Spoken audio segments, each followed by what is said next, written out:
Canada pledges to meet NATO's 2% defence spending target within a year. Canada will significantly boost its defence spending to hit a NATO target of 2% of GDP years earlier than planned, Prime Minister Mark Carney has announced.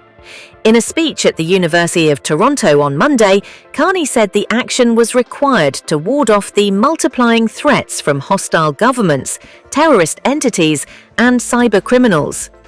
He also conceded his country was too reliant on the United States for defense, adding that Washington was reducing its relative contribution to our collective security. NATO Secretary General Mark Rutte is pushing for members to agree to a new spending target of 3.5% of GDP at a summit later this month. In his address, Mark Carney said the world was at a hinge moment, similar to the end of the Second World War. He said his country must act in the face of an aggressive Russia and China and threats to Arctic security.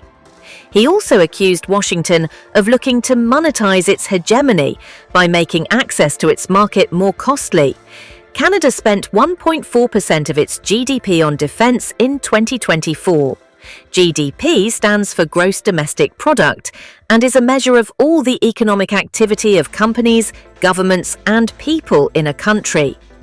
During the election campaign earlier this year, Carney had pledged to hit the 2% spending target by 2030, while the previous government under Justin Trudeau had promised to meet it by 2032.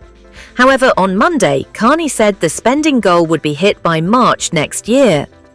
The Prime Minister said Canada's equipment had aged, hindering our military preparedness. Only 1 of 4 submarines were seaworthy, and less than half the maritime fleet and land vehicles were in good working order, he said. Carney said the new strategy would have 4 pillars: investing more in soldiers and equipment, expanding the military's capability, strengthening the domestic defence industry, and diversifying Canada's defence partnerships. This is an age where middle powers must act to defend themselves, knowing if they're not at the table, they're on the menu, Carney said. Carney's announcement comes just a week before Canada hosts the G7 summit from 15 to 17 June.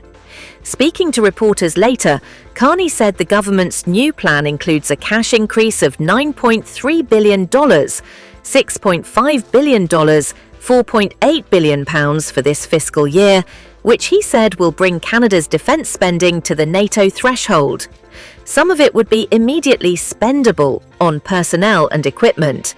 This would include investing in new submarines, aircraft, ships, armoured vehicles and artillery, as well as new drones and sensors to monitor activity in the Arctic and seafloor approaches to the country, he said. Carney said the government would also create a new defence procurement agency following criticisms of the current process as slow and unwieldy.